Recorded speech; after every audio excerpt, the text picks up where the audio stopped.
You are not your mind. The greatest obstacle to enlightenment. Enlightenment. What is that? A beggar had been sitting by the side of a road for over 30 years. One day, a stranger walked by. "Spare some change," mumbled the beggar, mechanically holding out his old baseball cap. "I have nothing to give you," said the stranger. Then he asked, "What's that you're sitting on?" "Nothing," replied the beggar. "Just an old box. I have been sitting on it for as long as I can remember." "Ever looked inside?" asked the stranger. "No," said the beggar. "What's the point? There's nothing in there." "Have a look inside," insisted the stranger. The beggar managed to pry open the lid. With astonishment, disbelief, and elation, he saw that the box was filled with gold. "I am that stranger who has nothing to give you and who is telling you to look inside. Not inside any box, as in the parable, but somewhere even closer, inside yourself. But I am not a beggar," I can hear you say. "Those who have not found their true wealth, which is the radiant joy of being and the deep, unshakable peace that comes with it, are beggars, even if they have great material wealth. They're looking outside for scraps of pleasure or fulfillment, for validation, security, or love, while they have a treasure within that not only includes all those things, but is infinitely greater than anything the world can offer." The word enlightenment conjures up the idea of some superhuman accomplishment, and the ego likes to keep it that way. But it is simply your natural state of felt oneness with being. It is a state of connectedness with something immeasurable and indestructible, something that almost paradoxically is essentially you and yet is much greater than you. It is finding your true nature beyond name and form. The inability to feel this connectedness gives rise to illusion of separation from yourself and from the world around you. You then perceive yourself consciously or unconsciously as an isolated fragment. Fear arises, and conflict within and without becomes the norm. I love the Buddha's simple definition of enlightenment as the end of suffering. There is nothing superhuman in that, is there? Of course, as a definition, it is incomplete. It only tells you what enlightenment is not: no suffering. But what's left when there is no more suffering? The Buddha is silent on that, and his silence implies that you will have to find out for yourself. He uses a negative definition so that the mind cannot make it into something to believe in or into a superhuman accomplishment, a goal that is impossible for you to attain. Despite this precaution, the majority of Buddhists still believe that enlightenment is for the Buddha, not for them, at least not in this lifetime. You use the word being. Can you explain what you mean by that? Being is the eternal, ever present, one life beyond the myriad forms of life that are subject to birth and death. However, being is not only beyond but also deep within every form as its innermost invisible and indestructible essence. This means that it is accessible to, as your own deepest self, your true nature. But don't seek to grasp it with your mind. Don't try to understand it. You can know it only when the mind is still. When you're present, when your attention is fully and intensely in the now. Being can be felt, but it can never be understood mentally. To regain awareness of being and to abide in that state of feeling realization is enlightenment. When you say being, are you talking about God? If you are, then why don't you say it? The word God has become empty of meaning through thousands of years of misuse. I use it sometimes, but I do so sparingly. By misuse, I mean that people who have never even glimpsed the realm of the sacred, infinite vastness behind the word use it with great conviction as if they knew what they're talking about, or they argue against it as if they knew what it is that they are denying. This misuse gives rise to absurd beliefs, assertions, and egoic delusions such as my or our God is the only true God and your God is false, or Nietzsche's famous statement, God is dead. The word God has become a closed concept. The moment the word is uttered, a mental image is created, no longer perhaps of an old man with a white beard, but still a mental representation of someone or something outside you, and yes, almost inevitably a male someone or something. Neither God nor being nor any other word can define or explain the ineffable reality behind the word. So, the only important question is whether the word is a help or a hindrance in enabling you to experience that toward which it points. Does it point beyond itself to that transcendent reality, or does it lend itself too easily to becoming no more than an idea in your head that you believe in, a mental idol? The word being explains nothing, but nor does God. Being, however, has the advantage that it is an open concept. It does not reduce the infinite invisibility to a finite entity. It is impossible to form a mental image of it. Nobody can claim exclusive possession of being.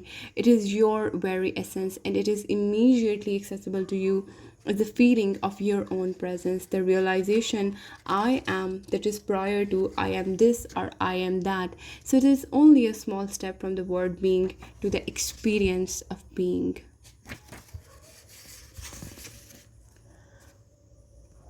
What is the greatest obstacle to experiencing this reality? Identification with your mind, which causes thought to become compulsive, not to be able to stop thinking in a dreadful affliction. But we don't realize this because almost everybody is suffering from it, so it is considered normal. This incessant mental noise prevents you from finding that realm of inner stillness that is inseparable from being. It also creates a false minded mind made self that casts a shadow of fear and suffering. We will look at all that in more detail later. The philosopher Descartes believed that he had found the most fundamental truth when he made his famous statement, I think, therefore I am. He had, in fact, given expression to the most basic error to equate thinking with being and identity with thinking. The compulsive thinker, which means almost everyone lives in a state of apparent separateness in an insanely complex world of continuous problems and conflict, a world that reflects the ever increasing fragmentation of the mind. Enlightenment is a state of wholeness, of being at one and therefore at peace, at one with life in its manifested aspect, the world, as well as with your deepest self, and life unmanifested, at one with being. Enlightenment is not only the end of suffering and of continuous conflict within and without, but also the end of the dreadful enslavement to incessant thinking. What an incredible liberation this is! Identification with your mind creates an opaque screen of concepts, labels, images, words, judgments, and definition that blocks all true relationship. It comes between you and yourself, between you and your fellow man and woman, between you and nature, between you and God. It is the screen of thought that creates the illusion of separateness, the illusion that there is you and a totally separate other. You then forget the essential fact that underneath the level of physical experiences in separate forms, you are one with that is. By forget, I mean that you can no longer feel this oneness as self evident reality. You may believe it to be true, but you no longer know it to be true. A belief may be comforting only through your own experience. However, does it become liberating? Thinking has become a disease. Disease happens when things get out of place. For example, there is nothing wrong with cells dividing and multiplying in the body, but when this process continues in disregard of the total organism, cells proliferate and we have disease. Note, the mind is a superb instrument if used rightly. Used wrongly, however, it becomes very destructive. To put it more accurately, it is not so much that you use your mind wrongly. You usually don't use it at all. It uses you. This is the disease. You believe that you are your mind. This is the delusion. This instrument has taken you over. I don't quite agree. It is true that I do a lot of aimless thinking like most people, but I can still choose to use my mind to get and accomplish things, and I do that all the time. Just because you can solve a crossword puzzle or build an atom bomb does not mean that you use your mind. Just as dogs love to chew bones, the mind loves to get its teeth into problems. That's why it does crossword puzzles and builds atom bombs. You have no interest in either. Let me ask you this. Can you free your mind whenever you want to? Have you found the off button? You mean stop thinking altogether? No. I can't accept, maybe for a moment or two. Then the mind is using you. You're unconsciously identified with it, so you don't even know that you are its slave. It's almost as if you were processed without knowing it, and so you take the possessing entity to be yourself. The beginning of freedom is the realization that you are not the possessing entity, the thinker. Knowing this enables you to observe the entity. The moment you start watching the thinker, a higher level of consciousness becomes activated. You then begin to realize that there is a vast realm of intelligence beyond thought. That thought is only a tiny aspect of that intelligence. You also realize that all the things that truly matter, beauty, love, creativity, joy, inner peace, arise from beyond the mind. You begin to awaken, freeing yourself from your mind. What exactly do you mean by watching the thinker? When someone goes to the doctor and says, I hear a voice in my head, he or she will most likely be sent to a psychiatrist. The fact is that, in a very similar way, virtually everyone hears a voice for several voices in their head all the time. The involuntary thought processes that you don't realize you have the power to stop. Continuous monologues or dialogues. You have probably come across mad people in the street, incessantly talking or muttering to themselves. Well, that's not much different from what you and all other normal people do. Except that you don't do it out loud. The voice comments, speculates, judges, compares, complains, likes, dislikes, and so on. The voice is not necessarily relevant to the situation you find yourself in at the time. It may be reviving the recent or distant past or rehearsing or imagining possible future situations. Here, it often imagines things going wrong and negative outcomes. This is called worry. Sometimes this soundtrack is accompanied by visual images or mental movies. Even if the voice is relevant to the situation at hand, it will interpret it in terms of the past. This is because the voice belongs to your conditioned mind, which is the result of all your past history as well as of the collective cultural mindset you inherited. So you see and judge the present through the eyes of the past and get a totally distorted view of it. It is not uncommon for the voice to be a person's own worst enemy. Many people live with a torment in their head that continuously attacks and punishes them and drains them of vital energy. It is the cause of untold misery and unhappiness as well as of a disease. The good news is that you can free yourself from your mind. This is the only true liberation. You can take the first step right now. Start listening to the voice in your head as often as you can. Pay particular attention to any repetitive thought patterns, those old gramophone records that have been playing in your head perhaps for many years. This is what I mean by watching the thinker, which is another way of saying listen to the voice in your head, be there as the witnessing presence. When you listen to that voice, listen to it impartially. That is to say, do not judge. Do not judge or condemn what you hear, for doing so would mean that the same voice has come in again through the back door. You'll soon realize there is the voice, and here I am listening to it, watching it. This I am realization. This sense of your own presence is not a thought, it arises from beyond the mind. So, when you listen to a thought, you're aware not only of the thought but also of yourself as the witness of the thought. a new dimension of consciousness has come in. As you listen to the thought, you feel a conscious presence, your deeper self, behind your underneath thought, as it were. The thought then loses its power over you and quickly subsides because you are no longer energizing the mind through identification with it. This is the beginning of the end of involuntary and compulsive thinking. When a thought subsides, you experience a discontinuity in the mental stream, a gap of no mind. At first, the gaps will be short, a few seconds perhaps, but gradually they will become longer. When these gaps occur, you feel a certain stillness and peace inside you. This is the beginning of your natural state of felt oneness with being, which is usually obscured by the mind. With practice, the sense of stillness and peace will deepen. In fact, there is no end to its depth. You will also feel a subtle emanation of joy arising from deep within, the joy of being. It is not a trance like state, not at all. There is no loss of consciousness here. The opposite is the case. If the price of peace were a lowering of your consciousness and the price of stillness a lack of vitality and alertness, then they would not be worth having. In this state of interconnectedness, you are much more alert, more awake than in the mind identified state.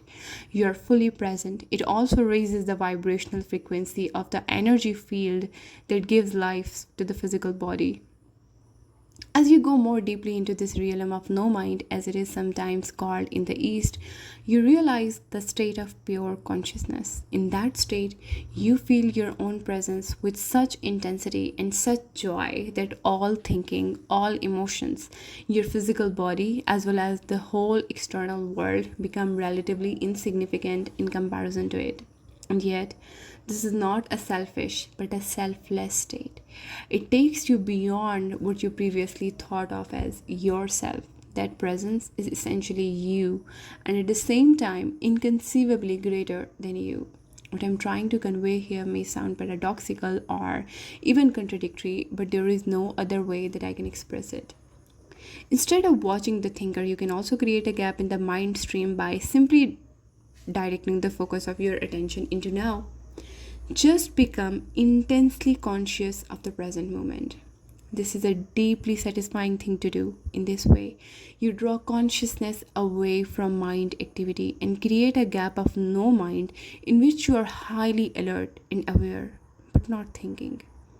This is the essence of meditation. In your everyday life, you can practice this by taking any routine activity that normally is only a means to an end and giving it your fullest attention so that it becomes an end in itself. For example, every time you walk up and down the stairs in your house or place of work, pay close attention to every step, every movement, even your breathing. Be totally present. Or when you wash your hands, pay attention to all the sense perceptions associated with the activity, the sound and feel of the water, the movement of your hands, the scent of the soap, and so on. Or when you get into your car, after you close the door, pause for a few seconds and observe the flow of your breath. Become aware of a silent but powerful sense of presence. There is one certain criteria by which you can measure your success in this practice: the degree of peace that you feel within. So, the single most vital step on your journey toward enlightenment is this: learn to disidentify from your mind. Every time you create a gap in the stream of mind, the light of your consciousness grows stronger. One day you may catch yourself smiling at the voice in your head, as you would smile at the antics of a child. This means that you no longer take the content of your mind all that seriously, as your sense of self does not depend on it. Enlightenment, rising above thought. Isn't thinking essential in order to survive in this world? Your mind is an instrument, a tool. It is there to be used for a specific task, and when the task is complete, you lay it down. As it is, I would say about 80 to 90% of most people's thinking is not only repetitive and useless, but because of its dysfunctional and often negative nature, much of it is also harmful. Observe your mind and you will find this to be true. It causes a serious leakage of vital energy. This kind of compulsive thinking is actually an addiction. What characterizes an addiction? Quite simple. You no longer feel that you have the choice to stop. It seems stronger than you. It also gives you a false sense of player that invariably turns into pain. But why should we be addicted to thinking? Because you are identified with it, which means that you derive your sense of self from the content and activity of your mind, because you believe that you would cease to be if you stop thinking. As you grow up, you form a mental image of who you are based on your personal and cultural conditioning. We may call this phantom self the ego. It consists of mind activity and can only be kept going through constant thinking. The term ego means different things to different people, but when I use it here, it means a false self created by unconscious identification with the mind. To the ego, the present moment hardly exists. Only past and future are considered important. This totally reversal of the truth accounts for the fact that in the ego mode, the mind is so dysfunctional. It is always concerned with keeping the past alive because without it, who are you? It constantly projects itself into the future to ensure its continued survival and to seek some kind of release or fulfillment there. It says, one day, when this, that, or the other happens, I'm going to be okay, happy, at peace. Even when the ego seems to be concerned with the present, it is not the present that it sees. It misperceives it completely because it looks at it through the eyes of the past. The present moment holds the key to liberation, but you cannot find the present moment as long as you are your mind. I don't want to lose my ability to analyze and discriminate. I would not mind learning to think more clearly in a more focused way, but I don't want to lose my mind. The gift of thought is the most precious thing we have. Without it, we would just be another species of animal. The predominance of mind is no more than a stage in the evolution of consciousness. We need to go on the next stage now as a matter of urgency. Otherwise, we will be destroyed by the mind, which has grown into a monster. I'll talk about this in more detail later. Thinking and consciousness are not synonymous. Thinking is only a small aspect of consciousness. Thought cannot exist without consciousness, but consciousness does not need thought. Enlightenment means rising above thought, not falling back to a level below thought. The level of an animal or a plant. In the enlightened state, you still use your thinking mind when needed, but in a much more focused and effective way than before. You use it mostly for practical purposes, but you are free of the involuntary internal dialogue and there is inner stillness. When you do use your mind, and particularly when a creative solution is needed, you oscillate every few minutes or so between thought and stillness, between mind and no mind. No mind is consciousness without thought. Only in that way it is possible to think creatively, because only in that way does thought have any real power. Thought alone, when it is no longer connected with the much vaster realm of consciousness, quickly becomes barren, insane, destructive. The mind is essentially a survival machine, attack and defense against other minds, gathering, storing, and analyzing information. This is what it is good at, but it is not at all creative. All true artists, whether they know it or not, create from a place of no mind, from inner stillness. The mind then gives form to the creative impulse or insight. Even the great scientists have reported that their creative breakthroughs came at a time of mental quietude. The surprising result of a nationwide inquiry among America's most eminent mathematicians, including Einstein, to find out their working method was that thinking plays only a subordinate part in the brief, decisive phase of the creative act itself. So I would say that the simple reason why the majority of scientists are not creative is not because they don't know how to think, but because they don't know how to stop thinking.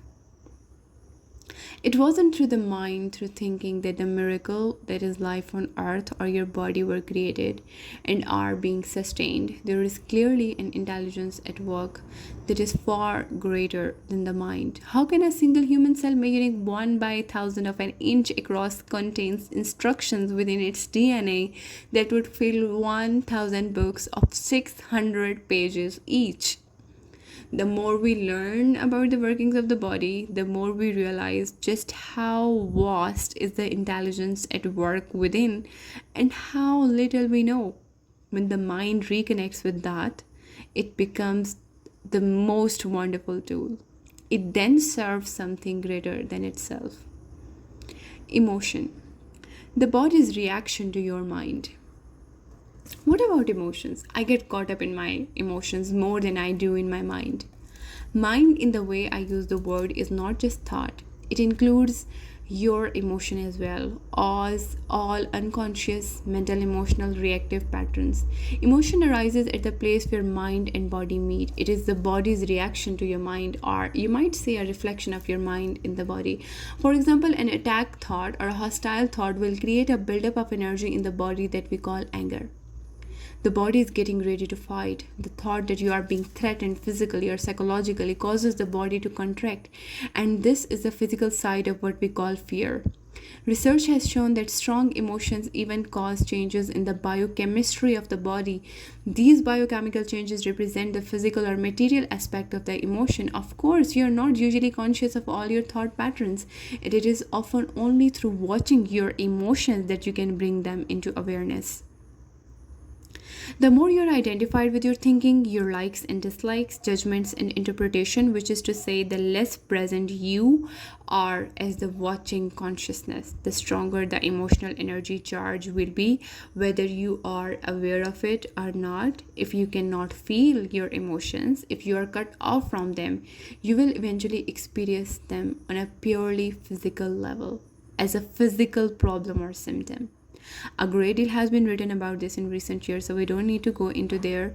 A strong unconscious emotional pattern may even manifest as an external event that appears to just happen to you.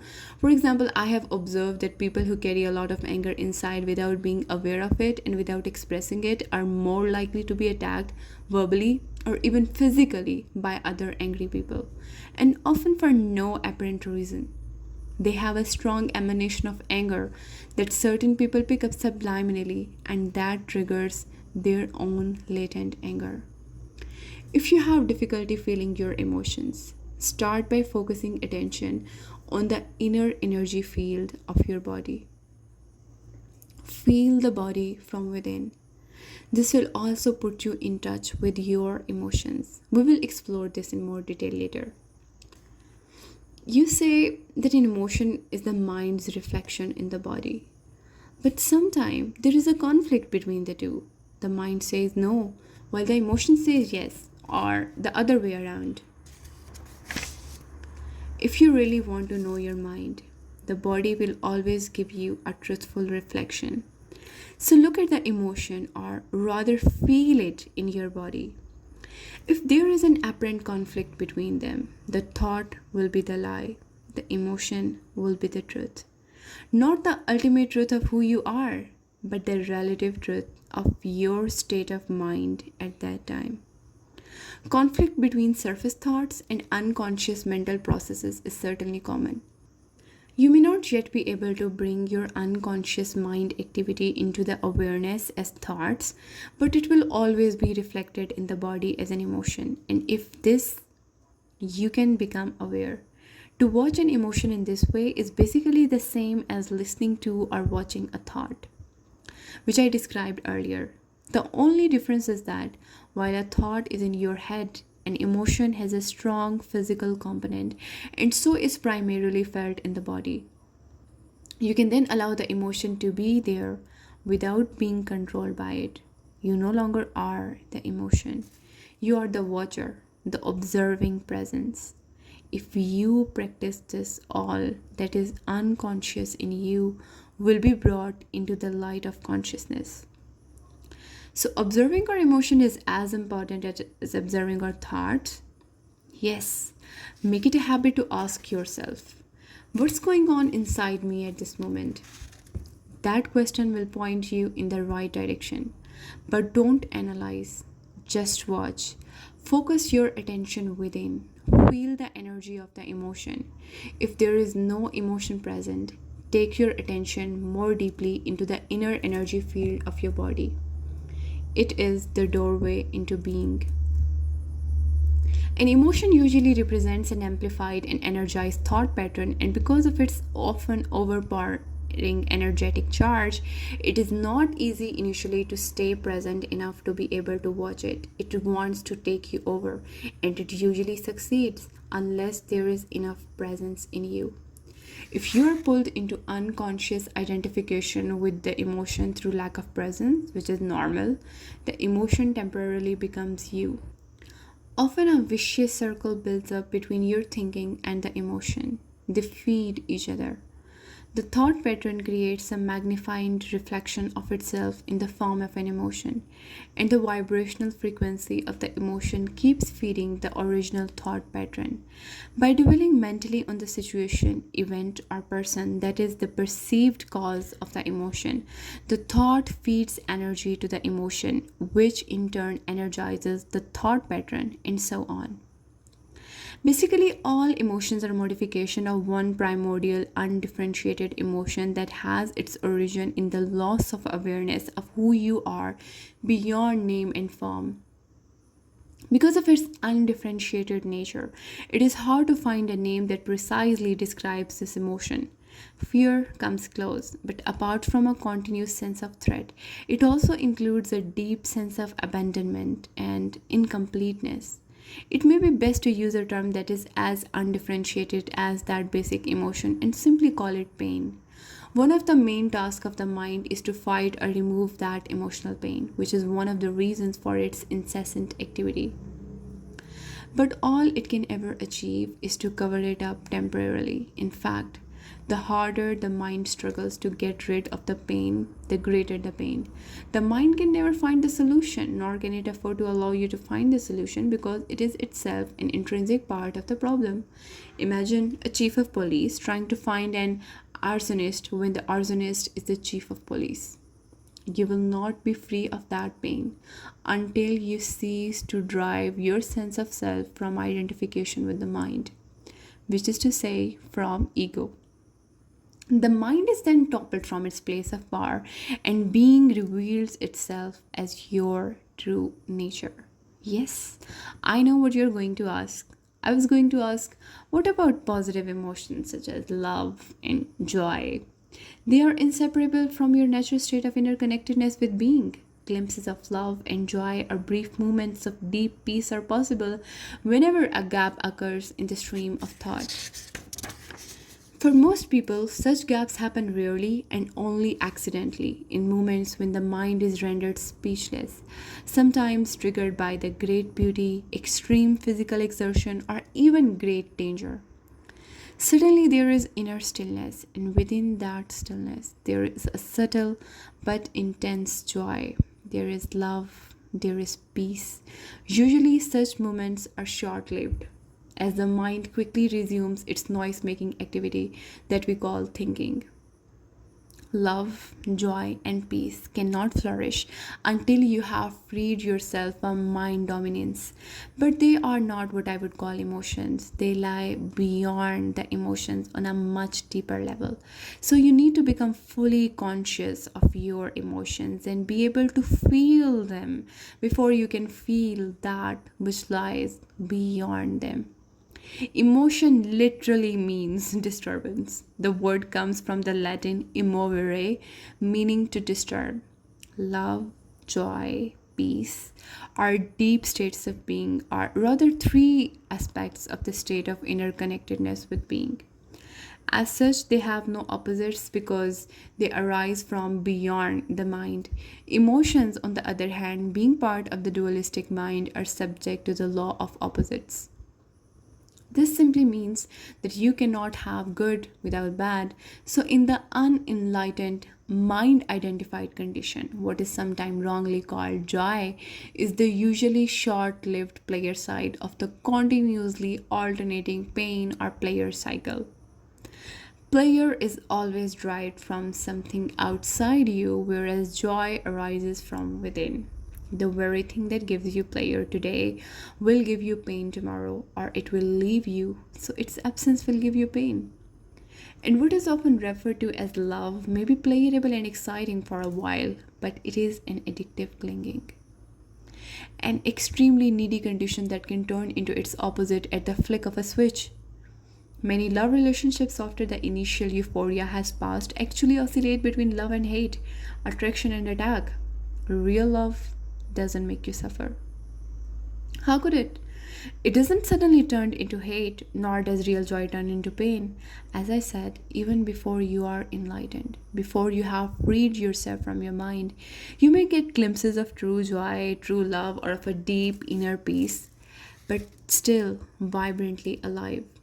These are aspects of your true nature, which is usually obscured by the mind. Even within a normal addictive relationship, there can be moments when the presence of something more genuine, something incorruptible, can be felt. But they will only be glimpses, soon to be covered up again through mind interference. It may then seem that you had something very precious and lost it. Or your mind may convince you that it was an illusion anyway. The truth is that it wasn't an illusion and you cannot lose it. It is part of your natural state, which can be obscured but can never be destroyed by the mind. Even when the sky is heavily overcast, the sun hasn't disappeared, it's still there on the other side of the clouds. The Buddha says that pain or suffering arises through desire or craving, and that to be free of pain, we need to cut the bonds of desire. All cravings are the mind seeking salvation or fulfillment in external things and in the future as a substitute for the joy of being. As long as I am my mind, I am those cravings, those needs, wants, attachments, aversions, and apart from them, there is no I except as a mere possibility and unfulfilled potential, a seed that has not yet sprouted. In that state, even my desire to become free or enlightened is just another craving for fulfillment or completion in the future. So don't seek to become free of desire or achieve enlightenment. Become present. Be there as the observer of the mind. Instead of quoting the Buddha, be the Buddha. Be the awakened one, which is word the word Buddha means. Humans have been in the grip of pain for eons, ever since they fell from the state of grace, entered the realm of time and mind, and lost awareness of being. At that point, they started to perceive themselves as meaningless fragment in an alien universe, unconnected to the source and to each other. Pain is inevitable as long as you are identified with your mind, which is to say, as long as you are unconscious, spiritually speaking. I'm talking here primarily of emotional pain, which is also the main cause of physical pain and physical disease. Resentment, hatred, self-pity, guilt, anger, depression, jealousy, and so on. Even the slightest irritation are all forms of pain, and every player or emotional high contains within itself the seed of pain, its inseparable opposite, which will manifest in time. Anybody who has ever taken drugs to get high will know that the high eventually turns into a low, that the player turns into some form of pain. Many people also know from their own experience how easily and quickly an intimate relationship can turn from a source of pleasure to a source of pain. Seen from a higher perspective, both the negative and the positive polarities or faces of the same coin are both part of the underlying pain that is inseparable from the mind-identified egoic state of a consciousness. There are two levels to your pain: the pain that you create now, and the pain from the past that still lives on in your mind and body, ceasing to create pain in the present and dissolving past pain. This is what I want to talk about now.